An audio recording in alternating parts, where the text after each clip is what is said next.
Assalamualaikum warahmatullahi wabarakatuh. Perkenalkan nama saya Ayurati Prabaningtyas. Saya dari kelas D2225 dengan NIM D22 2021 03310. Di sini saya akan mempraktekkan UTS KKPMT 2 untuk menganalisis dokumen rekam medis. Baik, kita langsung saja untuk ke analisian. Ada nama, tanggal lahir dan usia, jenis kelamin, agama, alamat, nomor DRM, DPJP, PPJP, ruang perawatan, penanggung biaya. Untuk nama di sini sangat penting dan wajib ada di DRM, yaitu Tuan M. Ini sudah sesuai dengan DRM. Tanggal lahir usia itu 6 Mei 1954, usia 62 tahun. Kemudian jenis kelamin itu laki-laki, sudah sesuai dengan DRM. Kemudian alamat ada Mito Jiwo Dalam, No 24 RT 2, 4 Semarang Barat. Ini sudah sesuai dengan DRM. TXX sesuai dengan DRM. Kenapa nomor DRM atau nomor rekam medis ini hanya ditulis angka depan saja? Karena nomor rekam medis itu sangat rahasia. Jadi petugas hanya mengisi 2 angka di depan atau 2 untuk DPJP atau dokter penanggung jawab pasien. Ini ada dokter Sofa. Ini sudah sesuai dengan DRM, tapi hanya ditulis di 1 lembar DRM. Kemudian untuk PPJP, ini sudah sesuai dengan DRM, tetapi hanya tertulis di 1 lembar Sulaiman 6, kelas VIPA itu sudah sesuai dengan S, ini juga penting, dan sudah sesuai dengan DRM. Kita langsung saja untuk menganalisa ke dokumen rekam medisnya. Ringkasan riwayat masuk dan keluar RS. Ini ada namanya ada di sini, itu nama pasiennya, Tuan M. Kemudian alamatnya juga sudah ada di sini juga. Untuk alamat ini ada Minto Jiwo Dalam, No 24, RT 24 Semarang Barat. Ini ada di ringkasan riwayat masuk dan keluar rumah sakit juga. Kemudian untuk jenis kelamin juga sudah ada di ringkasan riwayat masuk dan keluar rumah sakit. Ini ada di sini jenis kelaminnya laki-laki. Kemudian untuk tanggal lahir dan usia juga sudah ada di sini, yaitu ini untuk tanggal lahir 6 Mei 1954, untuk usianya itu 62 tahun ada di sini. Kemudian untuk penanggung biaya juga sudah ada di ringkasan riwayat masuk dan keluar rumah sakit. Itu ada Nyonya S, ini ada di sini. Kemudian untuk ruang dirawat dan kelasnya juga sudah ada di sini. Untuk ruang dirawat ini ada di sini Sulaiman 6, kelas juga ada di sini juga di ringkasan riwayat. Kemudian kita mencari nomor rekam medisnya karena di itu cari yang ini untuk nomor rekam medisnya, di sini ada lengkap, yaitu 29.14.87 ada di lembar resum pasien pulang.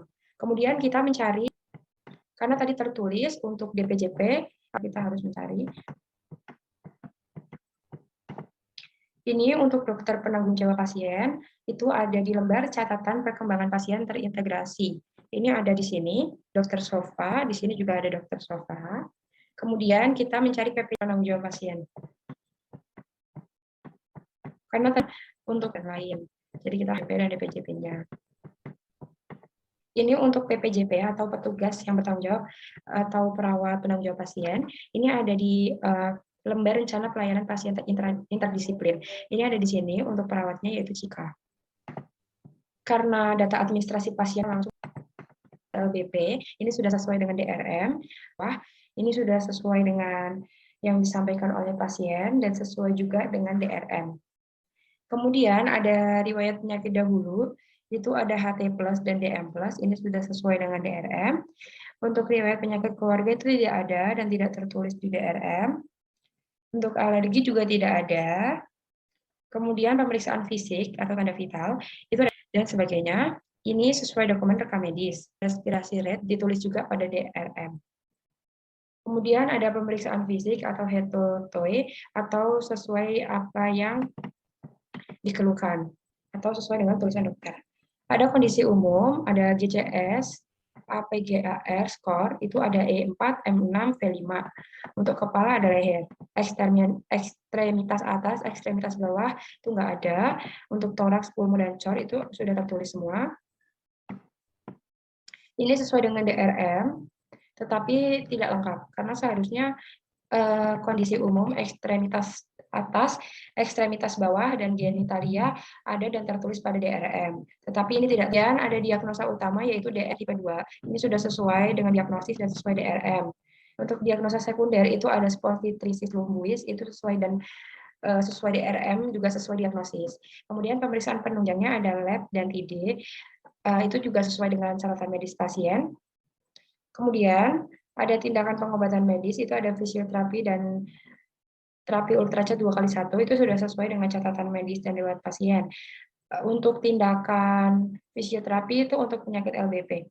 Kemudian untuk inform consent atau refusal itu nggak ada di DRM atau tidak tertulis di DRM. Untuk general consent juga tidak tertulis di DRM. Untuk obat atau farmakoterapi itu sudah ada tertulis di sini. Ini sesuai dengan obat yang diberikan dan sesuai dengan apa yang tertulis di DRM. Kemudian kita langsung yang pertama adalah dari riwayat masuk pasien atau penyakit sekarang. Kita cari di dokumen rekam medis.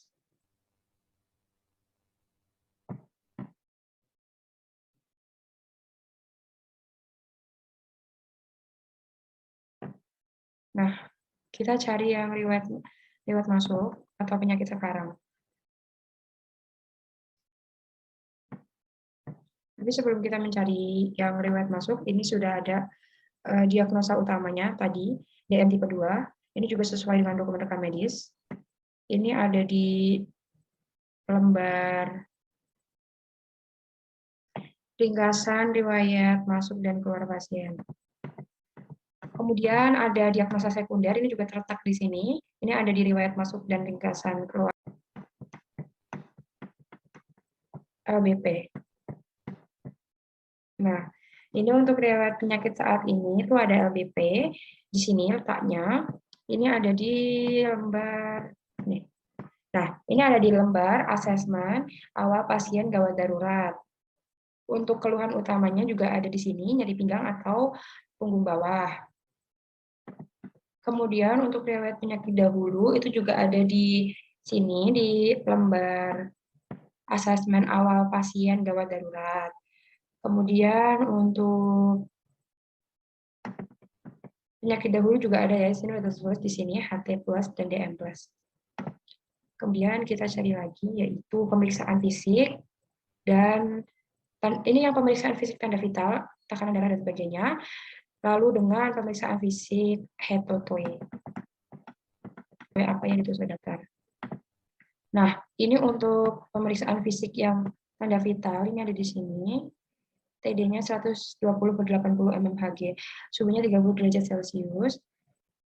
Ini tuh nggak lengkap, harusnya kan ini ditulis SPO2 ini juga ditulis, kemudian nadi juga ditulis, tapi ini tidak tertulis, jadi ini tidak sesuai atau tidak lengkap. Sesuai tapi tidak lengkap. Nah, kemudian untuk GCS, ini ada E4, M6, dan V5, ini juga ada tertulis di asesmen awal pasien pemeriksaan fisiknya. Ini ada di sini untuk pemeriksaan fisik, ada kepala leher, dada atau toraks gitu. Ini sudah di sini semua, cor dan lain sebagainya. Untuk abdomen juga ada. Tapi ini sudah sesuai dengan apa yang saya analisis, yaitu tidak lengkap karena genitalia juga tidak tertulis di sini. Keadaan umumnya juga tidak tertulis. Kemudian kita cari, yaitu ada di riwayat masuk dan keluar RS, kemudian serta obat-obatannya. Ini untuk pemeriksaan penunjang ada lab di sini tertulis di lembar catatan perkembangan pasien terintegrasi. TD juga ada tertulis di sini. Kemudian kita cari lagi untuk ini programnya ada fisioterapi dan terapinya ada ultracet 2x1. Ini ada di lembar ini. Di lembar ikut ya. Nah, ada di lembar yang ini untuk obat pasien. Nah, ini untuk pemberian obat pasien sudah tertulis semua lengkap, sesuai juga dengan apa yang ditulis di DRM. Ini ada di lembar pelaksanaan pemberian obat. Ini sudah tertulis semua di sini. Kemudian kita lanjut untuk coding diagnosa utama dan diagnosa sekunder. Kita harus mencari dulu produk medis. Oke, ini ada coding diagnosa utama dan diagnosa sekunder. Ini ada codingnya yaitu DM tipe 2. Diagnosa utama DM tipe 2 itu codingnya E11.9. Ini sudah tertulis di sini ya. Ini ada di ringkasan riwayat masuk dan keluar RS. Kemudian diagnosa sekunder ada spondylosis lumboid. Ini juga ada codingnya atau kodenya M47.86. Kemudian kita cari, ini kan sudah sesuai kode diagnosa utama dan diagnosa sekunder. Ini untuk kode pemeriksaan penunjangnya sudah tertulis di sini. Ada 87.24 dan 89.52. Ada di ringkasan riwayat masuk maaf. Kemudian kita cari lagi di coding tindakan pengobatan medis. Sesuai, tapi tidak tertulis pada dokumen rekam medis. Jadi untuk coding tindakan pengobatan medis, itu kita mencari sendiri di ICD 9. Karena tidak tertulis pada dokumen rekam medis. Jadi bebas, kita ingin mencari atau enggak. Tapi ini saya cari yaitu di poin ada kode 93.99. Ini untuk coding tindakan pengobatan medis. Sekian analisis dokumen rekam medis dari saya. Apabila ada kesalahan saya mohon maaf. Bila itu hidayah. Wassalamualaikum warahmatullahi wabarakatuh.